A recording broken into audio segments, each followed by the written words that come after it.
Hello दोस्तों, आज के इस वीडियो में हम बात करेंगे आर्टिकल 17 यानी कि अनुच्छेद 17 के बारे में।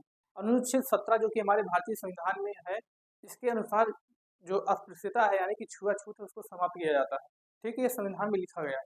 तो यहाँ पर हम देखते हैं कि आर्टिकल 17 एबोलिशन ऑफ अनटचेबिलिटी यानी कि छुआछूत को समाप्त करना, एबॉलिश कर देना। ये इतना इम्पोर्टेंट क्यों था? यानी कि आर्टिकल 17 यानी कि अनुच्छेद 17 भारतीय संविधान में क्यों जोड़ा गया था और इसका उत्तर कहाँ है?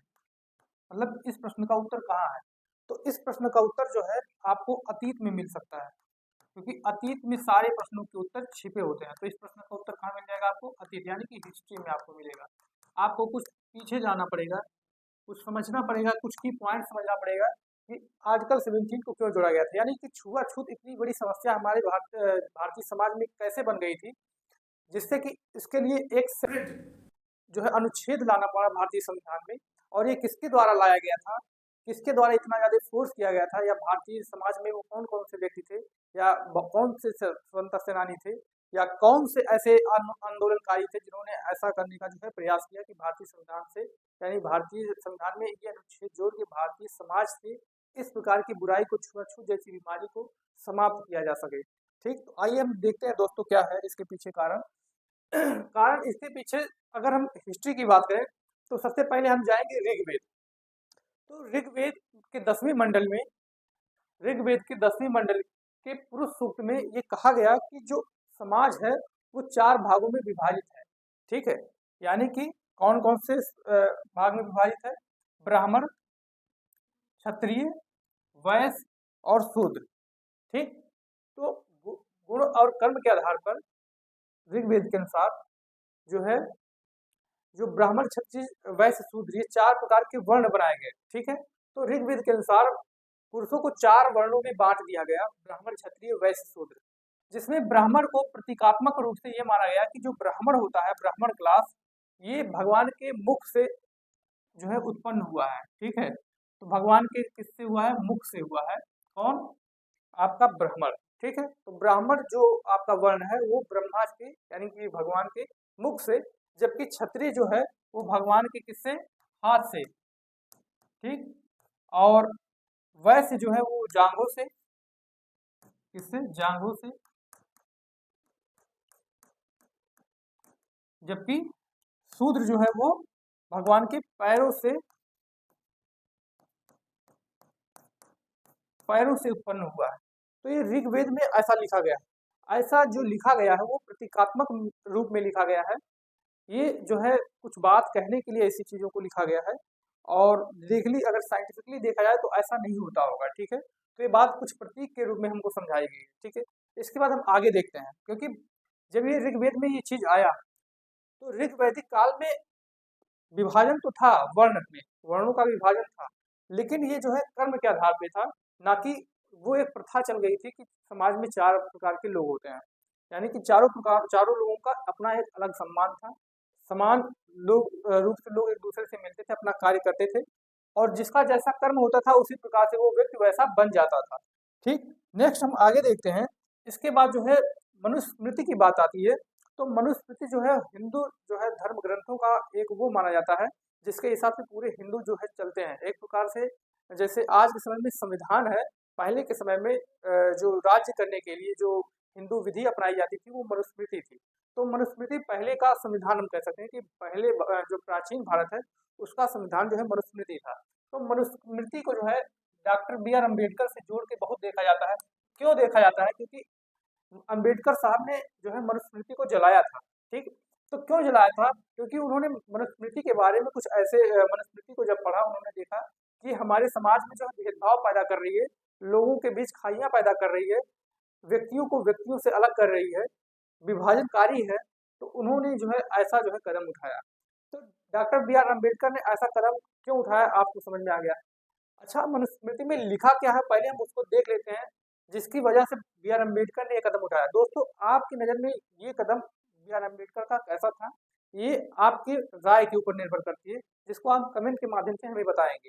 तो पहले हम देख लेते हैं कि मनुस्मृति में लिखा क्या है, जिस पर बी आर अम्बेडकर जी इतना ज्यादा जो है गुस्सा थे, उन्होंने जो है मनुस्मृति को भी जला दिया। तो देखते हैं क्या लिखा है।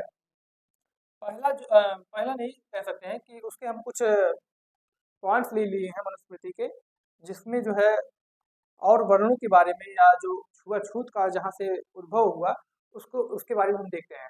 तो पहला है, आप देखते हैं कि नीच वर्ण का जो मनुष्य अपने से ऊंचे वर्ण के मनुष्य की वृत्ति को लोभवश ग्रहण कर जीविका यापन करे तो राजा उसकी सब संपत्ति छीन कर उसे तत्काल निष्कासित कर दे। ठीक है, तो यहाँ पर नीच वर्ण की बात की जा रही है और राजा के द्वारा उसका सारा संपत्ति छीन लेने की बात की जा रही है। ठीक, तो पहला यहाँ से हो गया। सेकंड चीज बात करते हैं कि ब्राह्मणों की सेवा करना ही शूद्रों का मुख्य कर्म कहा गया है। अब देखिए, इसी बात के ऊपर जो है कोई भी व्यक्ति भड़क सकता है। B.R. अम्बेडकर तो इतने पढ़े लिखे और जो है तर्कशील व्यक्ति थे, तो उनको ये सब बातें समझने में देरी नहीं रही। क्या लिखा है कि ब्राह्मणों की सेवा करना ही शूद्रों का कर्म कहा गया है। इसके अतिरिक्त वह शूद्र जो कुछ करता है उसका कर्म निष्फल होता है, यानी कुछ भी कार्य करें उसका कोई फल नहीं होगा। तो एक प्रकार से ये जो है शूद्रों के बारे में एक प्रकार से एक गलत कथन कहा गया है। एक सामान्य सोच विचारशील वाला व्यक्ति भी इस चीज को जो है नकार सकता है, इस चीज को, ये चीजें अपील नहीं कर सकती, अच्छी नहीं लग सकती हैं। अगला पॉइंट देखा जाए कि शूद्र धन संचय करने में समर्थ होता हुआ भी शूद्र धन का संग्रह ना करे, क्योंकि धन पाकर शूद्र ब्राह्मणों को ही सताता है। ऐसी बात लिखा गया है कि अगर शूद्र के पास धन आ जाएगा तो वो ब्राह्मणों को सताएगा। तो ऐसी बातें लिखी है। इसके बाद, जिस देश का राजा शूद्र अर्थात पिछड़े वर्ग का हो उस देश में ब्राह्मण निवास न करे, क्योंकि शूद्रों को राजा बनने का अधिकार नहीं है। एक चीज ये भी लिखा है कि शूद्र राजा नहीं बन सकते हैं, शूद्र कभी भी अमीर नहीं हो सकते हैं, राजा बनने का अधिकार सिर्फ ब्राह्मण और क्षत्रियों को है। अगला है कि राजा प्रातः काल उठकर तीनों वेदों के ज्ञाता और विद्वान ब्राह्मणों की सेवा करे और उनके कहने के अनुसार कार्य करे। ठीक है, तो इन सभी चीजों में जितनी पंक्ति आप जो है लाइन्स देख रहे हैं उनमें शूद्रों पिछड़ों आदि के लिए जो है कुछ नकारात्मक चीजें देखने को मिलती हैं। क्या सच में ऐसी नकारात्मक चीजें देखने को मिलती थी उस समय में? जी हाँ, उस समय क्योंकि इसी के हिसाब से शासन चलता था तो समाज में बहुत बुराइयां आ गई थी, तो जिसकी वजह से ऐसा देखा जाता था। ये देखिए पुराने भारत की तस्वीर है जिसमें जो है एक कोई नीचे कुल का जो व्यक्ति है उसको जो है कोई ऊंचे कुल का व्यक्ति जो है पानी पिलाता था तो ऊपर से पानी देता था, यानी कि बर्तन में भी पानी नहीं देता था, ना अपना बर्तन छूने को उसको देता था। तो इसकी वजह से जो है B.R. अम्बेडकर जी ने ऐसा कदम उठाया। तो क्या मनुस्मृति में सारी चीजें जो लिखी गई हैं वो दूसरों के विरुद्ध ही है, नारियों के विरुद्ध है, या जो है नीचे जो है कुल के जो व्यक्तियों के विरुद्ध है, या फिर जैसे नीच कुल सो कॉल्ड बोल दिया जाता है, या जो पिछड़ा वर्ग है उसके खिलाफ ये सब जहर भरा हुआ है मनुस्मृति में? ऐसा है क्या? इसको हम आगे देखते हैं कि ऐसा है कि नहीं, या जो है मनुस्मृति में कुछ बदलाव किया गया है, या किसी ने मनुस्मृति को जबरदस्ती अपने तरीके से लिखा है। क्या वो सही सही मनुस्मृति है? इन सब प्रश्नों के उत्तर आपके ऊपर निर्भर करते हैं या धर्माचार्यों के ऊपर निर्भर करते हैं कि वो मनुस्मृति में कुछ सुधार करें या उसको जो है क्या करें, उसका आगे जो है देखते हैं। ठीक है, तो नेक्स्ट आपका है कि मनुस्मृति में सिर्फ जो है बुराइयां ही की गई हैं, सारी चीजें जो लिखी गई हैं वो दूसरे को खिलाफ ही लिखी गई हैं, यानी शूद्रों के खिलाफ लिखी गई हैं या पिछड़ों के खिलाफ लिखी गई हैं, तो ऐसी बात नहीं है। क्योंकि मनुस्मृति में जहाँ एक तरफ देखिए बोला जाता है, एक तरफ मनुस्मृति में ये लिखा गया है कि स्त्रियां जो है, स्त्रियों को वेद से कोई सरोकार नहीं होता, यह शास्त्र द्वारा निश्चित है।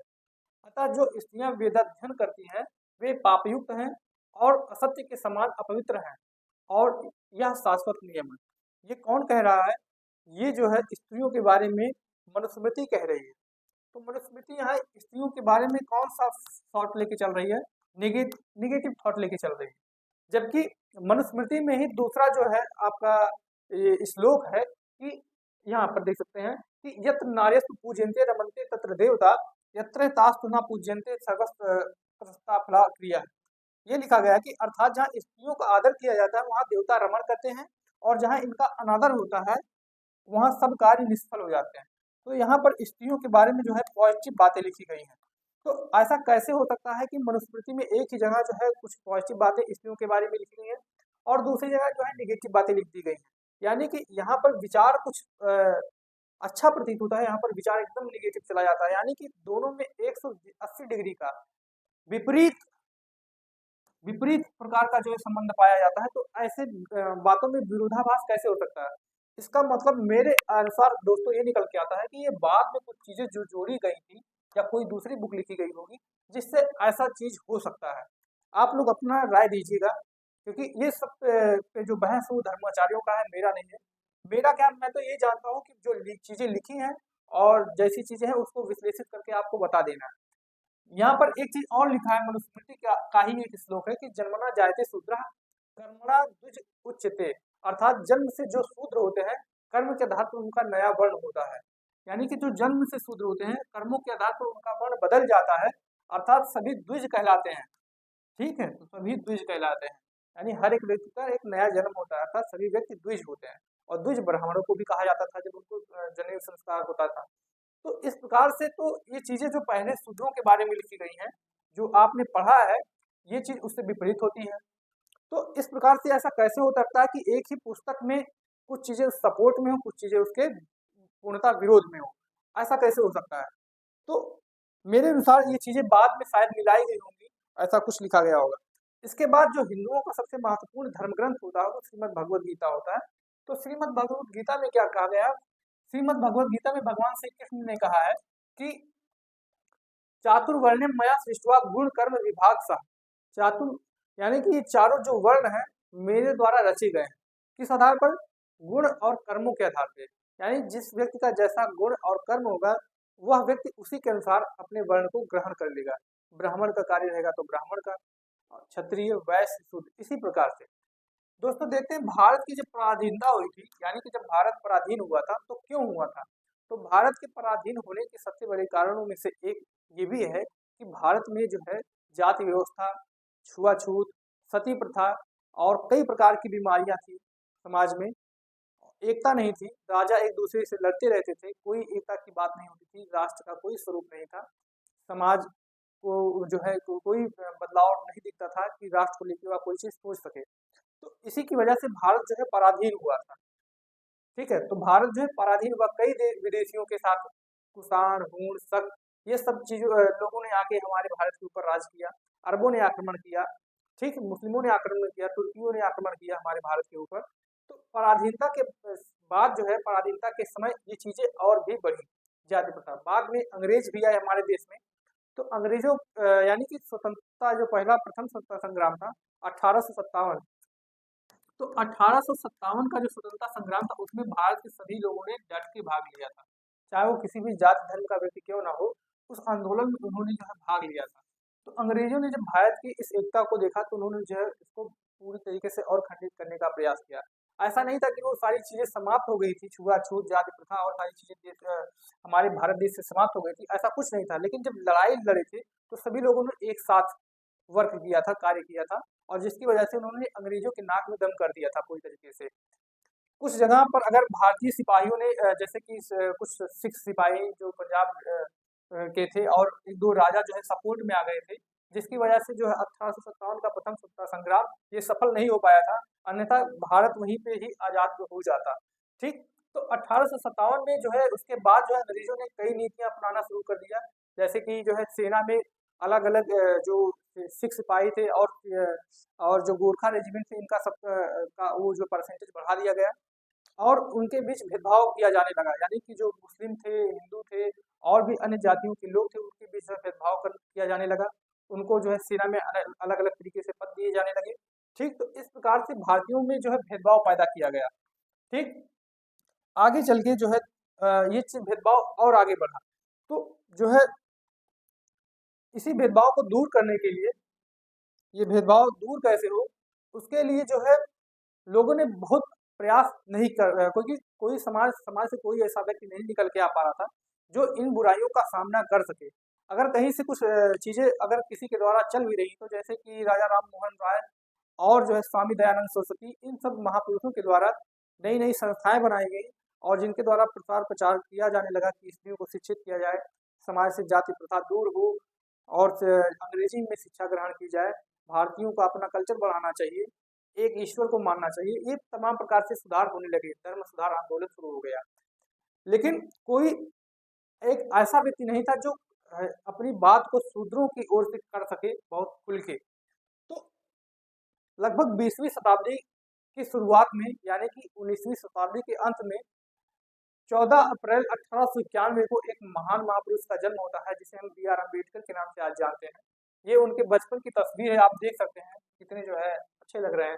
ठीक, उनके माता पिता जिनका नाम था राम जी मालोजी सकपाल और उनकी माता का नाम था भीमाबाई सकपाल के यहाँ पर एक जो है नवजात शिशु का जन्म हुआ, जो आगे चलकर जो है भारत का संविधान का निर्माता बना, एक महान विभूति जिन्होंने दलितों के उद्धार के लिए अपना पूरा जीवन समर्पित कर दिया था। तो ये जन्म लेते हैं और इनके जन्म से ही जो है परिस्थितियाँ उतनी सही नहीं थी। ये जो है जैसा शूद्रों के साथ जैसा व्यवहार होता है हमारे भारतीय समाज में पहले होता था कि उनको जो है एक ही बर्तन से पानी नहीं पीने दिया जाता था। जब ये बचपन में जब ये छोटे थे, जब ये पढ़ने जाते थे, तो ये स्कूल में जो है क्लास में सबसे पीछे और किनारे बैठते थे, जिससे कि सारे बच्चे जो है उनका जो है टच ना हो जाए, ठीक है, स्पर्श ना हो जाए, इसीलिए पीछे बैठते थे। इंटरवल के वक्त जो है खाना खाने के वक्त ये जो है पानी भी नहीं पी सकते थे अपने जो हाथ से। उनको एक माली जो है पानी पिलाता था, जिस दिन माली नहीं आता था तो ये पानी नहीं पी पाते थे। तो ये बचपन से ही बहुत ही जो है अपने तिरस्कार पूर्वक जो है जीवन जिए, लेकिन ये जो है इनकी माता एक ऐसी थी, माता ने जो है इनको हमेशा पढ़ने के लिए जो है प्रेरित किया कि आप बेटा पढ़ के ही कुछ चीज़ों को बदल सकते हो, समाज में परिवर्तन ला सकते हो। तो उन्होंने अपनी पूरी पढ़ाई जारी रखी और समझने का प्रयास किया कि हमारे समाज के साथ ऐसा भेदभाव आखिर क्यों किया जा रहा है, कि हमको कोई चीज़ छूने तक नहीं दिया जा रहा है, या हमसे कोई चीज़ कोई व्यक्ति हमारे साथ खेलता नहीं है, हमसे कोई व्यक्ति स्पर्श नहीं करता है। तो आगे चल के क्या हुआ, ये जो है पढ़ाई किए, विदेश में गए, कई चीज़ों का, कई विषयों का अध्ययन किया, हिस्ट्री का अध्ययन किया, ज्योग्राफी का अध्ययन किया, इकोनॉमिक्स का अध्ययन किया। और इन सब चीज़ों का अध्ययन करने के बाद इनको ये समझ में आ गई कि ये जो जातिगत रूप से या जो है ऊंच नीच ये सबका अगड़ा पिछड़े का जो भेदभाव है, ये सब जो है समाज के द्वारा बनाया गया है, ये तार्किक रूप से सही नहीं। ठीक, तो इन्होंने जो है भारत में जो है अपनी जो है शिक्षा विदेशों में ग्रहण करने के बाद, कोलंबिया यूनिवर्सिटी, ऑक्सफोर्ड यूनिवर्सिटी से जो है शिक्षाएं ग्रहण करने के बाद ये जो है भारत में जो है वापस आए और भारत में इन्होंने दलितों के उत्थान के लिए विभिन्न कार्य करना शुरू कर दिया था। तो वो कार्य कौन कौन से थे, जैसे कि आपका पहला हो गया मंदिर प्रवेश आंदोलन हो गया, कि दलितों को मंदिर में जो है प्रवेश के लिए जो है उनको अधिकार दिलाए जाए। छुआछूत के विरुद्ध आंदोलन इन्होंने शुरू कर दिया। तालाब का पानी उपयोग करने के लिए उन्होंने महार सत्याग्रह नाम से एक आंदोलन चलाया था।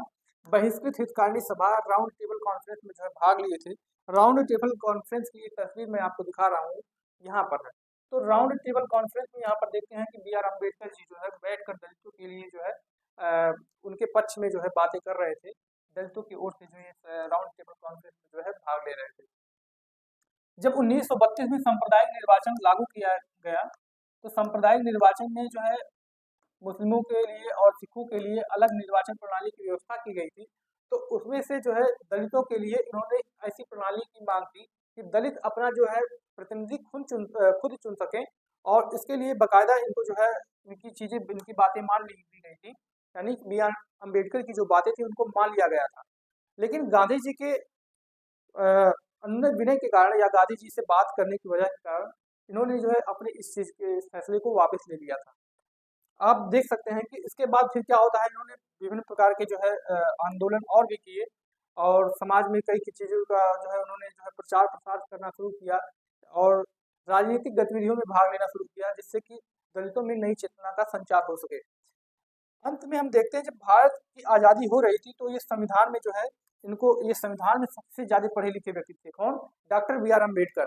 तो डॉक्टर बी आर अम्बेडकर को इसीलिए संविधान का निर्माता बोला जाता है, क्योंकि ये प्रारूप समिति के अध्यक्ष थे।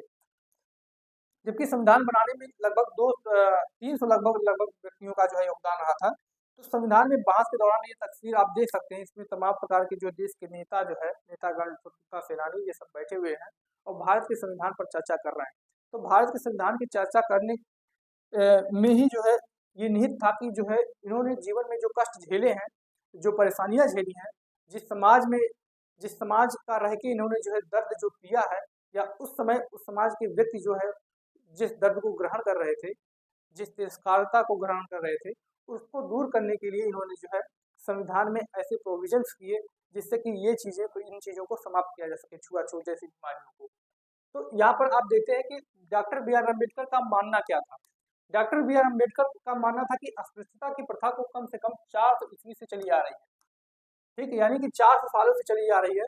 अस्पृश्यता एक सामाजिक बुराई है जो जात प्रथा की वजह से विकसित हुई है। यानी जो छुआछूत की बीमारी है वो किसकी वजह से विकसित हुई है, जात की वजह से। यह प्रथा जात के आधार पर लोगों के साथ भेदभाव करने का एक तरीका है। तो अनुच्छेद 17 के तहत क्या क्या चीजें किया गया? अनुच्छेद 17 के तहत अस्पृश्यता के उन्मूलन के लिए सरकार के कुछ कदम उठाए गए। वो कदम कौन कौन से थे? पहला, नागरिक अधिकार संरक्षण अधिनियम 1955 बनाया गया, और दूसरा जो है अत्याचार निवारण अधिनियम और राष्ट्रीय हेल्प डेस्क बनाया गया, जिसकी वजह से जो है दलितों के विरुद्ध जो अत्याचार था वो समाप्त हुआ, यानी कि कोई छुआछूत अब नहीं कर सकता है।